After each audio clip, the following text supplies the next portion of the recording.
Hey, ladies and gentlemen, I am Sugar Happy John. Welcome to the channel. I am a gotcha game type content creator that I've been doing content on for years. I actually have another channel where I do a lot of Diablo Immortal and ARPG games as well. With that being said, I do have a very strong background in this whole gotcha game style of games. I've decided to go ahead and let's check out Infinite Magicraid. Let's see what makes this game tick.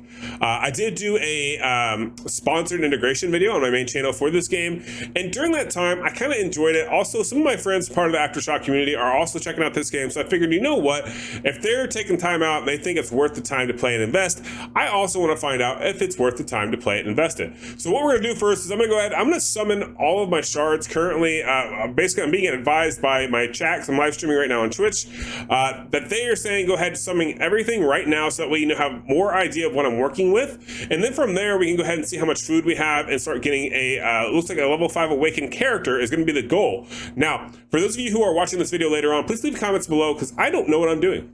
So I definitely need some help. If you guys want to give me a little bit of guidance until I pick up what I'm doing on this game, I would greatly appreciate it. Stay tuned. Let's go ahead and I'll be back and we'll go ahead and do some summons.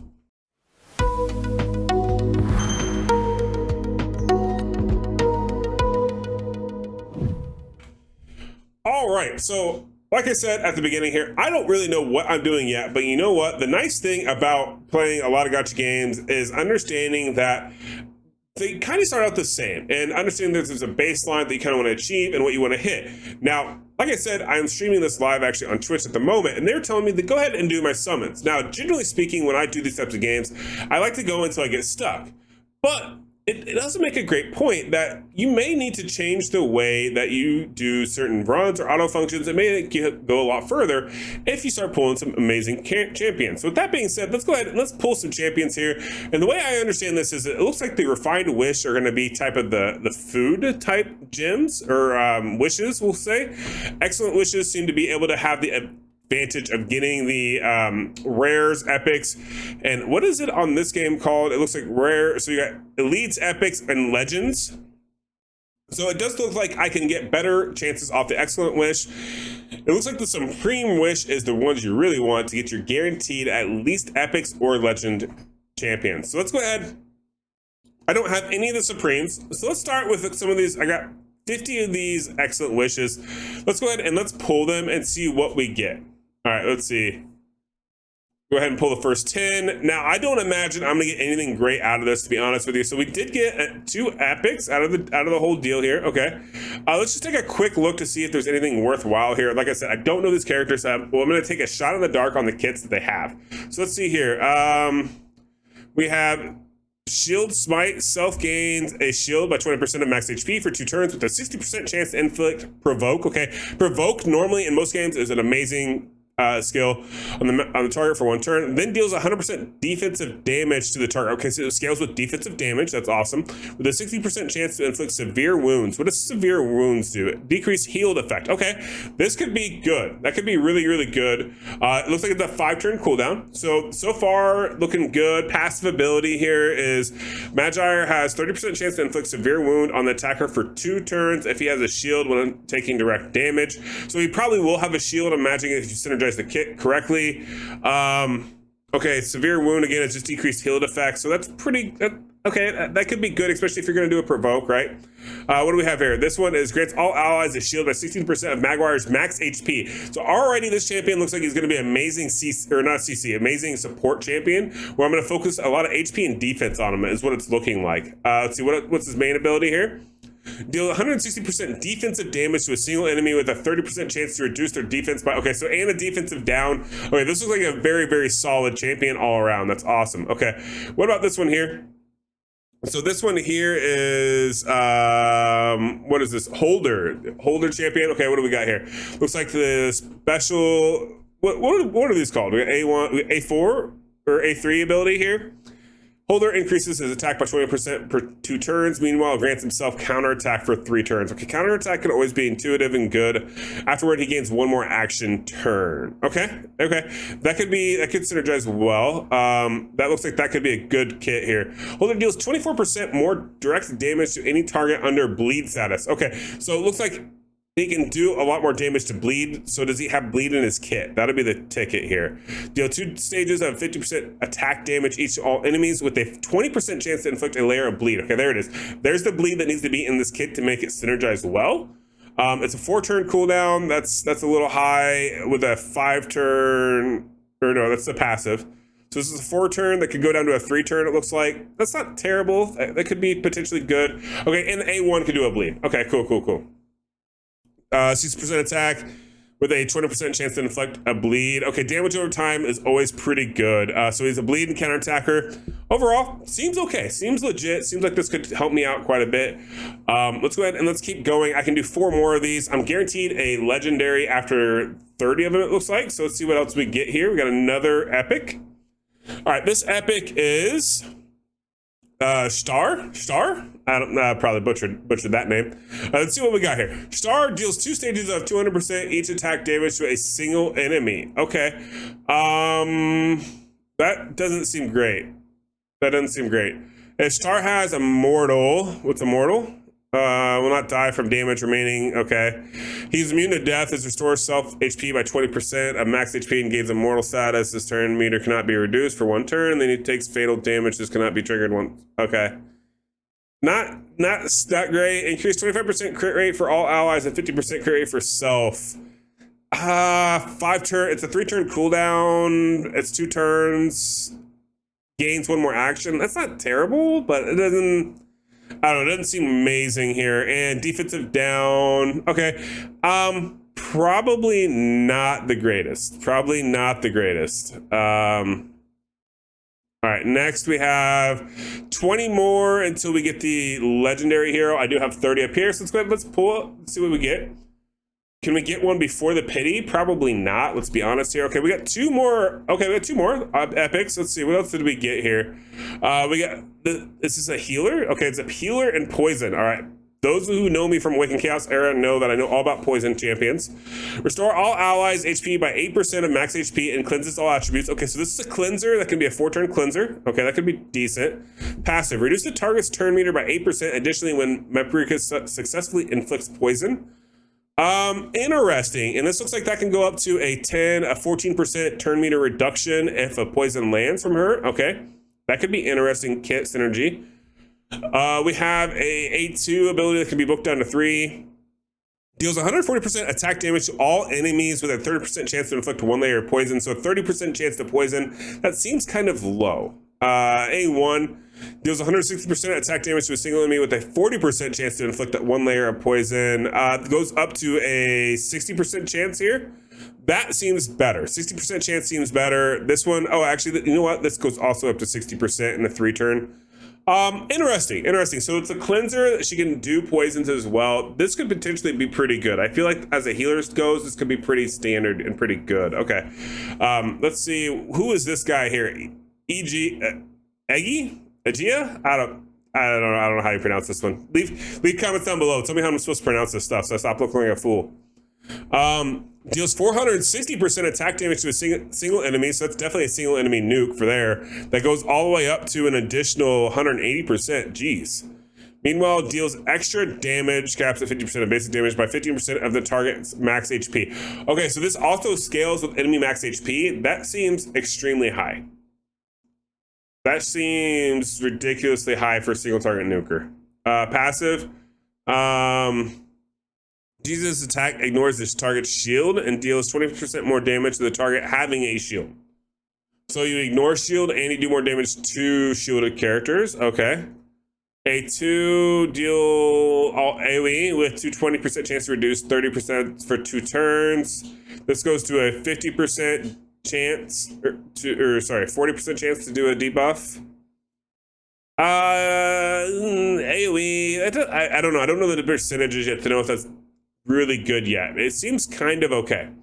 100% attack damage to a single enemy and reduces their turn meter by 15%. Turn meter reduction is always slept on, so that could be very good, especially for a basic. It also doesn't say that it's a chance, so that means it's probably going to be an accuracy, a potency. What is it? What is it in this game? Is it effective hit, effective resistance? Is that what it is? So that's going to be like your accuracy and your resistance here. So that could be good. However, he doesn't seem like a character who'd want anything to do with accuracy other than with the defensive down. So maybe that would be a waste. Maybe he's kind of meh. It seems like it could be halfway decent, but maybe not. Okay. So let's see. Wish 10 more times to get one legend hero. So this should be guaranteed legend hero, it looks like. Is that how this works, or is it going to be a single pull afterwards? Okay, so it was the 50th one for the legendary hero. Okay. I got Soli. I don't know how good is Soli. Everybody it says in the top left it's a shield control, debuff, and protection character. Okay, let's see. What's the ulti here? 4-turn. It's got to provoke, a chain, and a stun. Inflicts chain on a single enemy. Afterwards, there is a 50% chance to inflict provoke on all enemies. So AoE provoke. Meanwhile, Soli enters commander status, during which he is immune to control effects and deals 300% defensive damage to targets with chains after taking direct. Okay, interesting. There's also a 50% chance to inflict stun for 1 turn. Soli loses commander status when he actively deals damage. Okay, interesting. Okay, interesting. So it looks like it depends. What is chain? Takes a strong attack from Soli after meeting certain conditions. Ah, okay, cool. So this may have some merit to it. Let's see, what's the passive ability here? Passive is Soli grants ally protection. That's usually pretty good if you make them tanky. To an ally with the highest attack at the beginning of each wave. Okay, reducing their damage taken by 16% before sharing 50% of their damage taken. Soli grants ally protection to the ally with the highest attack at the beginning of his turn if no allies have ally protection granted by him. Okay. Deals 2 stages of 60% defensive damage to a single enemy with a 60% chance to reduce their defense by 30%. Looks like that can be booked up to 90% chance to reduce their defense. Okay. Afterward, allies grant ally protection by Soli pursue and attack this. Okay, so it's a group attack. So it's also, not only is it a defensive down, land a defensive down, single target, allies granted ally protection by Soli pursue and attack this target 1 time. So it could be a group attack as well, it looks like. And I wonder if defensive down gets placed before the group attack. That could be low-key pretty good. All right, what do we got for the A1? Deals 106 defensive damage, so all defensive-based character here. That's good. Meanwhile, grants self and allies under ally protection shield respectively by 5% of max HP for 2 turns. Okay, so this guy is going to be a major support unit. That's what it looks like. It's going to basically... He's probably going to be maybe arena-oriented or super dungeon, like survivability orientated, it looks like. Okay. Yeah, and then what's this here? Okay, so yeah, I mean, overall, not terrible, but like I said, I don't know enough yet. Also, it's the odd affinity, so this is the always strong affinity here. That's cool. That's really good. I also got another epic here. This is what is this epic here? Longbeard. Is he good? Does 3 stages of 70% attack to all enemies. Okay, so it's AoE, 210% AoE, and ignores 50% of target's defense if this skill lands a crit. You should always be critting in this one, so this could be good. This could be really good. And this is on a what cooldown? 4 turn. Okay. Passive is Longbeard gains 8% more leech and restores self HP by 5% of max HP when this skill lands a crit. That should be happening anyways, because you should always be critting with your damage dealers. Longbeard gains 20% attack for 2 turns, then deals 200% damage to a single target. This skill inflicts freeze on a target for 1 turn if it lands a crit. The skill deals more damage as Longbeard loses more HP. I don't like that. I don't like that. That's going to be bad. Siphoning, so that's like okay, so 140% attack damage, restores HP. The skill deals more damage as Longbeard loses more HP, up to 50% more damage. So as he gets weaker or loses more HP, he does more damage. I don't like that aspect. I think that takes up this kit. It makes this kit not as great. But okay, we got 10 more. Let's do 10 more here. This will be for 10 more of the good ones. What else are we gonna get? We're gonna get anything else worthwhile. We got one more epic. So what did we get here? Verto, looks like he's a debuff and a buffer, AoE damage dealer. Okay, so what do we have? Deal 100%, 80% attack damage to all enemies with a 30% chance to reduce their crit rate by, I don't care, who cares about reducing crit rate? If successful, reduce their crit rate, additionally reduces their turn meter. Now that is important. Turn meter reduction is huge. It basically is always going to reduce turn meter by 10 or 20%. That's good. That is very good. Who cares about crit rate down? That's dumb. 4 turn cooldown, that's good. Azure Blessing grants all allies 14% more effect hit when Verto survives. Multiple skills increase this attribute. Only the strongest one will take effect. Okay. So he has a passive that is effect hit or accuracy. Okay. Increase all allies' attacks by 40% for 2 turns with a 3-turn cooldown. So he always keeps that up except for 1. So it's a 1 turn, basically 1 turn perma down for attack up 2. That's good. And it's attack up 2. So that's a good support. Deals 180% attack damage to a single enemy with a 30% chance to reduce their effective hit by 25%. So that's accuracy down basically by 25. That's meh. It can be booked up to a, what is this, a 70%. So 180% attack damage. Okay. Overall, not bad. Seems like an interesting character. Definitely has some synergy going on there for turn meter reduction, accuracy up, attack up. It's definitely a support unit. So I doubt this character ever gets built, but good to know. Good to know. Okay, so let's go ahead and confirm that. So that was all my excellent wishes. That was pretty excellent. See what I did there? Let's go ahead and let's burn through all these ones here. I'm assuming these are all fodder. I would assume these are all fodder. So let's go ahead and just burn through my fodder. Insufficient rune shard 3 goes purchase. Okay, so even though I have these, I can't summon. Interesting. Okay. I guess I'm done at this point because I can't summon anymore. But overall, not too bad. Not too bad as far as what I've gotten. We've got a legendary. We've got several epics. I'll probably have to go through, play with them. I also have the basically the 3 starting heroes here that I've been using and utilizing. Let me know down in the comments below. Did I do good? Did I do bad? I'm very curious to hear your guys' feedback, if this is worth the time or if it was not worth the time. Let me know. And until next time, I will try to do, I probably won't get daily videos out on this game until I start understanding a little bit more of what I'm doing, but I will try to do a lot more content. I usually am pretty interactive with my community, so feel free, leave comments, ask questions, jump in my Discord, jump in the Aftershock Discord. Ask as many questions as you want, tag me whenever, and we'll try to figure out how to play this game and better utilize everyone's resources so that way we can end up with the best accounts with as little investment as possible. All right, that's going to do it for me. Have a good rest of your day. Peace.